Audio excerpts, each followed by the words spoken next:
Okay, so it's 4:30, so I think I'll begin. So our final paper of the day is entitled For or Against Saussure, Swiss Linguistics in Word, 1947. And the speakers are Claire Forel, who's from the Department of English, Language and Literature at Université de Genève, so University of Geneva, and Giuseppe Cosenza, who is at the Università della Calabria, so the University Yeah. of Calabria in Italy. So I turn it over to you. And I don't know who's speaking first, but please go ahead. Giuseppe will be speaking all along. Oh, okay. Okay. Uh, Thank you so much. Thank you very much. And thank you for this conference. In the subject of our talk is a picture of Switzerland linguistics after the Second World War, published in Word number 3 in 1947. The title, For or Against Saussure, provide a good overview of linguistics research in Switzerland during this period. And just a moment. Okay. This is the outline of our talk. First of all, we sketch Saussure biography, and second point, we give just a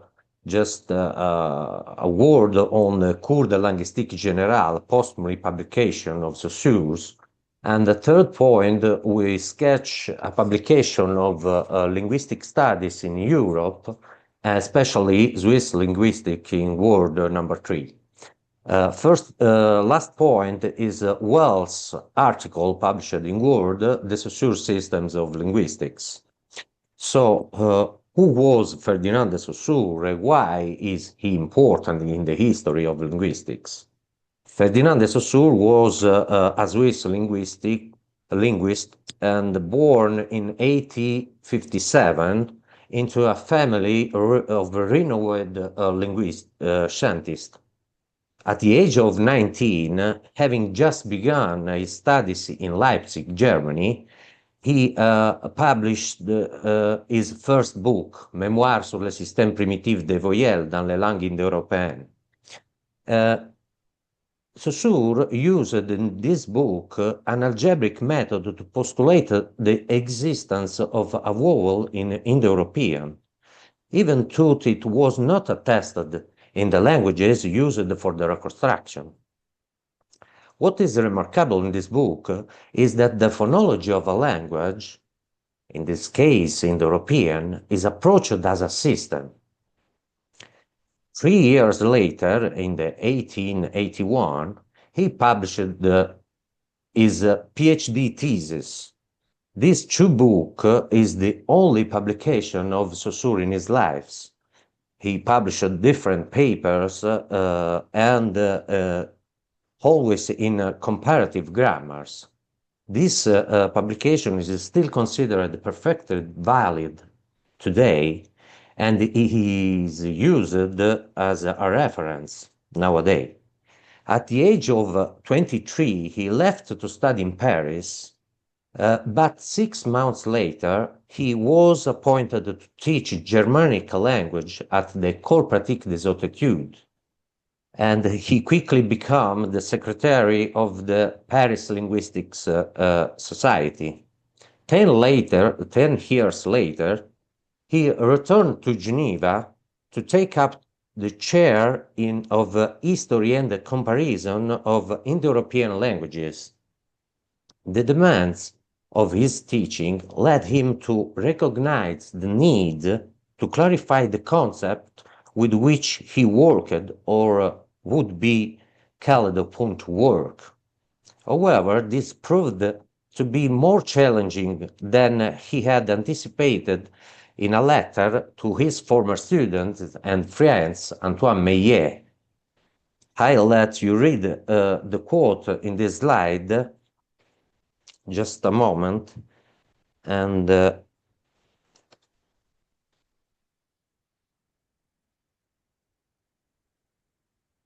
the sentence to show the linguist what he is doing express a methodological problem concerned about his practice and what a science of language, a general linguistic, would be. In 1906, he taught a course in general linguistics for which he had to define what such a science would be. The students of his course in general linguistics were aware that they had witnessed something innovative and important. After Saussure died in 1913, the students entrust their lecture note to Charles Bally and Albert Séché, who turned them in a book, Pour de Linguistique Générale. This was published under Saussure names, but of course he never saw it. And this text changed the direction of linguistic studies. This brave biographical sketch shows how a brilliant comparative grammar scholar became a leading figure in linguistics. The CLG, or other side, provide a new terminology and a new theoretical framework of language, of linguistics. In the United States, Leonard Bloomfield publishing the only review of CLG. In this quote, you can read the judgment of Bloomfield of CLG.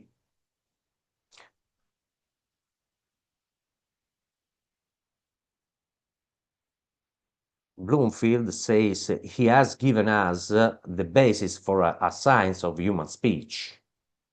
The ideas of Saussure continued to pique the interest in American linguistics, most notably Chomsky, but Chomsky critiqued the Saussure theory.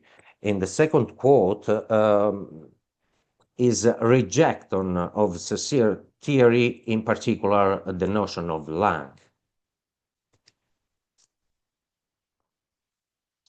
So now we go to the heart of our talk, but before we will present,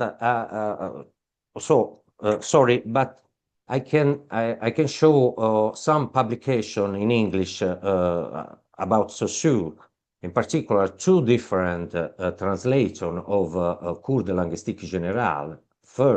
The first one by Vade Baskin in 1959, and the second very different translation by Roy Harris in the 1983.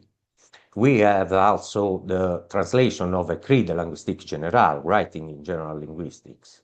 Most important publication is a biographic, published by John Joseph, and two companion, the Cambridge Companion to Saussure, edited by Carol Sander, and the recently Bloomsbury Handbook, edited by John Joseph. So we will present an unpublished document that is archived in Geneva Library. It is a letter that Giuliano Bonfante sent to Charles Bally in July 1945. Giuliano Bonfante, one of the founders of a linguistic circle of New York, had benefited from Bally's help when he took refuge in Geneva to escape anti-fascism repression in Italy. And this document, this letter, is particularly important for understanding the origins of a word review. I let you read this quotation. In particular, one of the aims is to make known the various European linguistic schools. So we read the Bonfante demand a report of Switzerland linguistics to Bally. So we can see the aim of the world was to provide an overview of European linguistics. However, Saussure linguistics is a special case. The requested article by Bonfante was not published until 2 years later and was signed by Henri Frei. This was probably due to discussion about the Swissness of Saussurean's ideas in Switzerland. Finally, 2 different articles were published on 2 different topics. The 3rd volume contained 2 articles on linguistics activity in Switzerland. Like the others, the first article, written by Dickenmann, La linguistique en Suisse en 1938 à 1947, is a presentation of various studies conducted in Switzerland. Dickenmann presents Swiss linguistics activity as placing a great emphasis on philology and, in the case of modern languages, mainly empirical studies. This is probably just a characteristic features of Swiss mindset. Giuseppe, attends un peu, Frei, attends un peu pour qu'on puisse lire.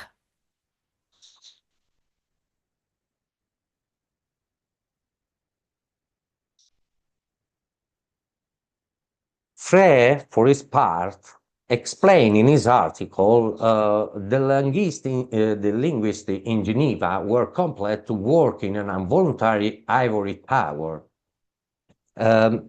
So he presents how they had to defend the arbitrariness of linguistic science against various attacks. And he also mentioned the respective publication of Bally and Saussure.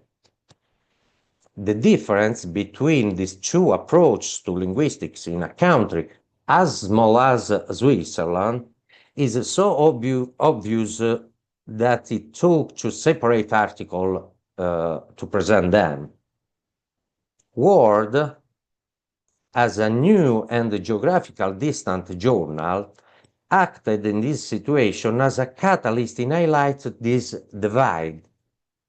Finally, it was not Dickenmann or Frei, but an American who introduced the Saussure theory to linguistics in his country, Rulon Wells. His article, The Saussure Systems of Linguistics, was published in the same issues of those by Dickenmann and Frei. This was the first attempt to reconstruct Saussure theory based on CLG. It should be noted that Saussure did not write his text himself. Wells explained this in this quote you see on the slide.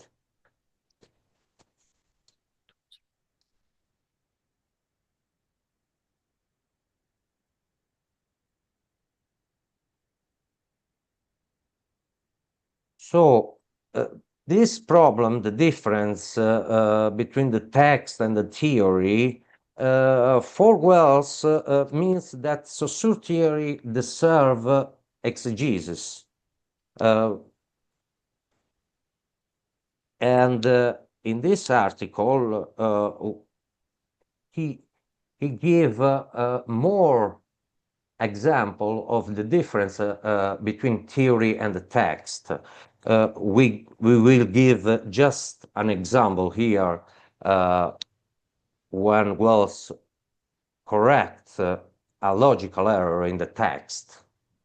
A sentence, les valeurs restant entièrement relatives, et voilà pourquoi le lien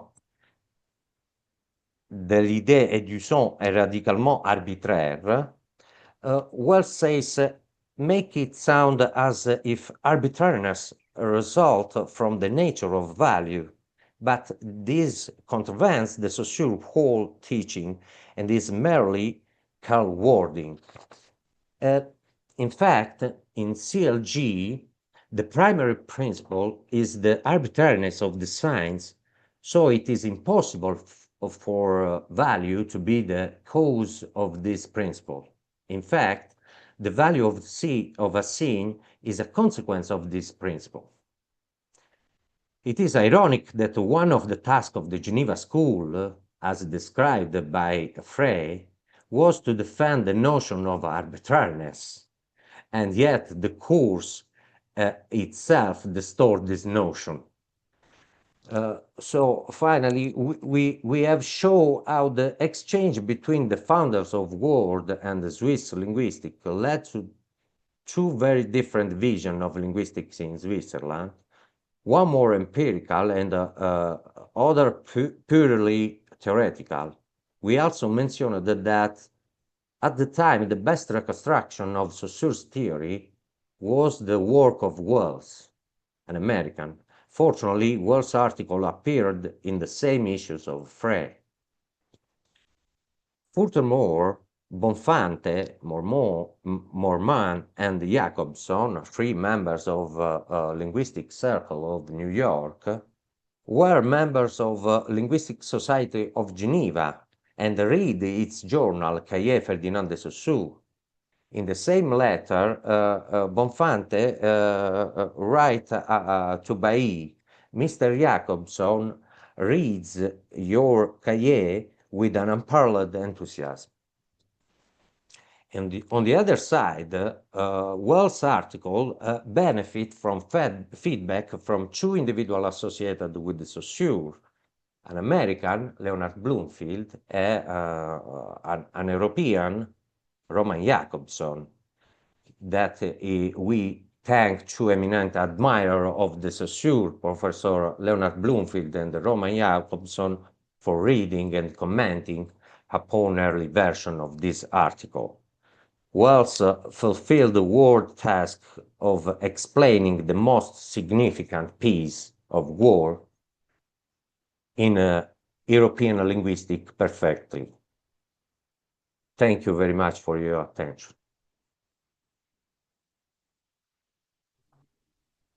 Okay, thank you very much. And we still, of course, have time. There's applause coming in, as you can probably see on the screen.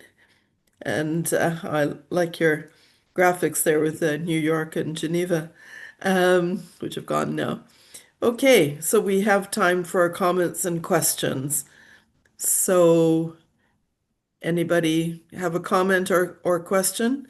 You can either raise your hand or, yeah, Yeah, okay, that used to be I could clapping. go. Okay, yes.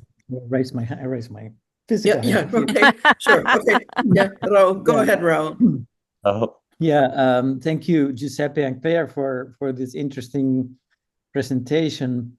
I think you answer one of the questions I had around this whole thing, which is if the Linguistic Circle of New York was basically emigres from Europe during the war, was there something similar happening towards Geneva? Because Geneva was really neutral in the war, was another center for linguistic activity. Many of the members of the Prague Circle or the Linguistic Society of Paris or the Circle of Copenhagen had connections to Geneva.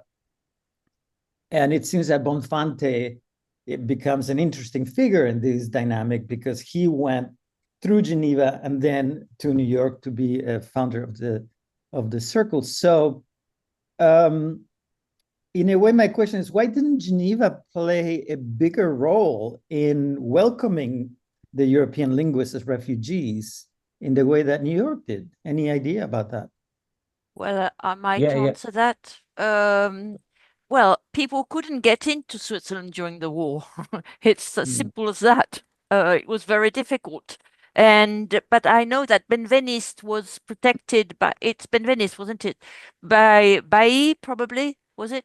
Yeah.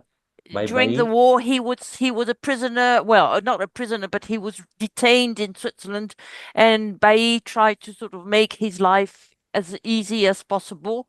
So there is something about that. But otherwise, they couldn't get into Switzerland. They didn't even try. Vas-y, Giuseppe.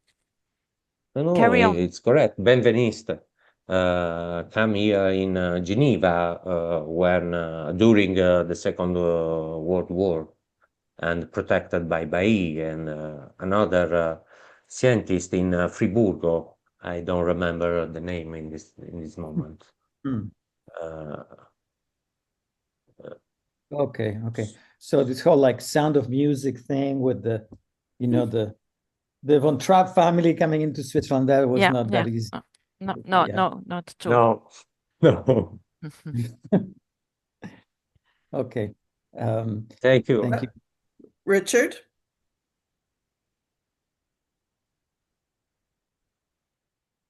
Could you read the slides? I mean, did you have enough time to read the quotes, or was it too fast? Do you want us to sort of go through them? Was it okay? I was okay. Reading English is fast. Okay. You would believe. The split was fascinating to hear about. I have a very small question and a larger one. So what was Saussure doing in 1909 to 1910, where there's a gap in the lecture? Yeah. There are 2 years in a row and then a gap and then one more. Go ahead, Giuseppe. The gap. 1909 to 1910. No, he taught other courses. He taught his general linguistics courses every other year. But 2 of them are in a row, Okay. actually. Just 7, 8, and 8, 9 are in a row. So it's not every other year, but it's close, I guess. here. You can. La prochaine. You can say. Oh. No. So his course. And the course in general linguistics, you ask. The years are, I think, 07, 08, and 08, 09. Then there's a gap, and then it's 9 and 10. So that means the academic year, right? With 2 years. This point. So actually, the accident was that he did it 2 years in a row once, exceptionally, rather than one 6, course, 7. Yeah. Vas-y. Because he have one course in the first 3 courses, but not course check years. Only in the 6 and 8 and the 10. Yeah. 3 corso total check. Every year. Not every Every year. year. Not Every for year. general linguistics. Every other year. When it has 2 years, though, does that mean it was the same semester every time, or is it? No. I mean, of course, it's changed a lot. A different course in the European comparative grammar. It's only 3 courses, lectures in general linguistics. All right. The larger question is, say in Germany, where the non-philologists had trouble getting in. The question is, in Switzerland, how did Bally and Frei, what were their positions called? They weren't called, were they called linguistics, or were they in a language, or were they in a literature or something? Because the philologists dominated all of the Sprachwissenschaft and linguistic. So how did anyone else get anything except by accident? Yeah.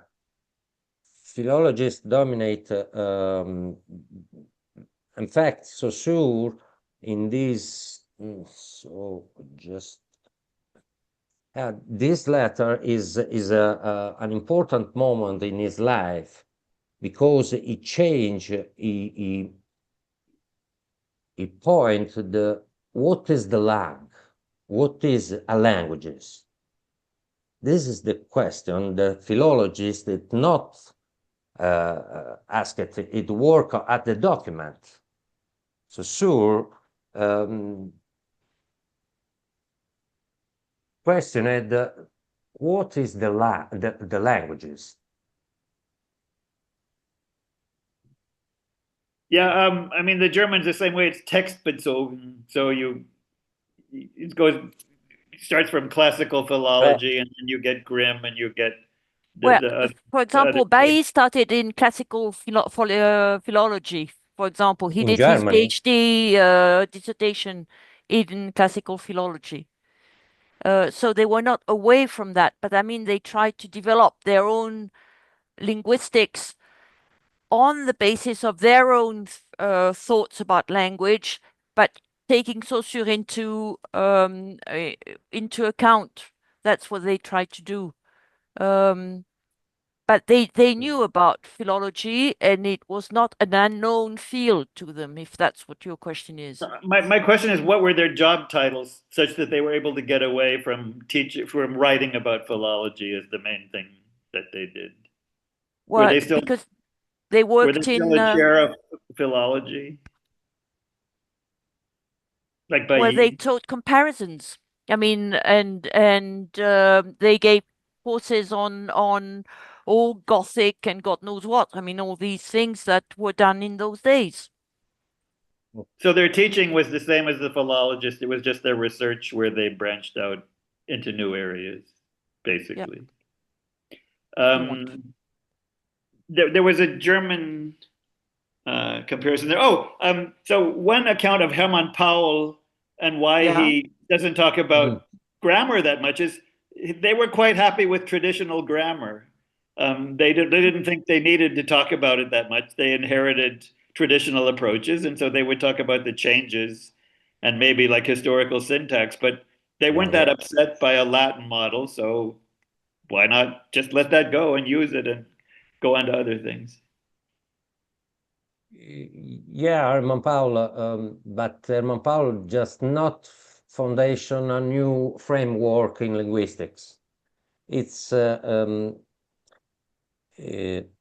he see different problem in linguistics, but for me, I think he try to discuss different problem in linguistic studies. But Saussure in his lectures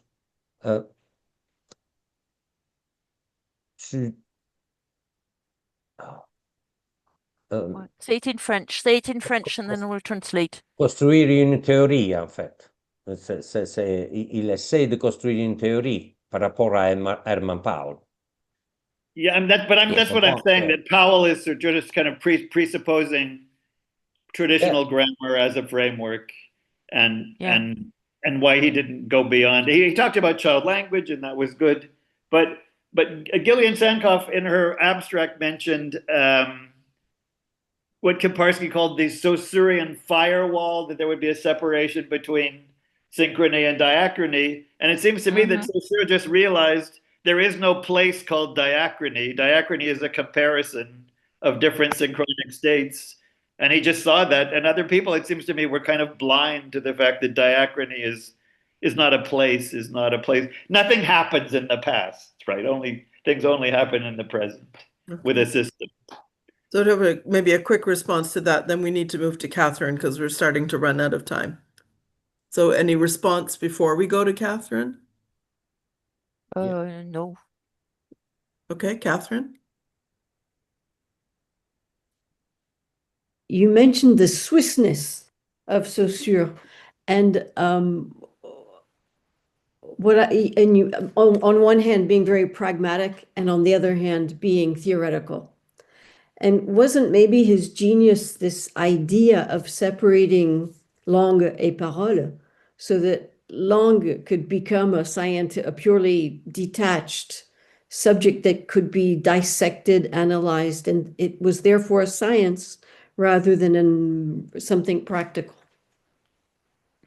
I don't know if I said that. Do you want to answer? Giuseppe? Uh, You didn't get it?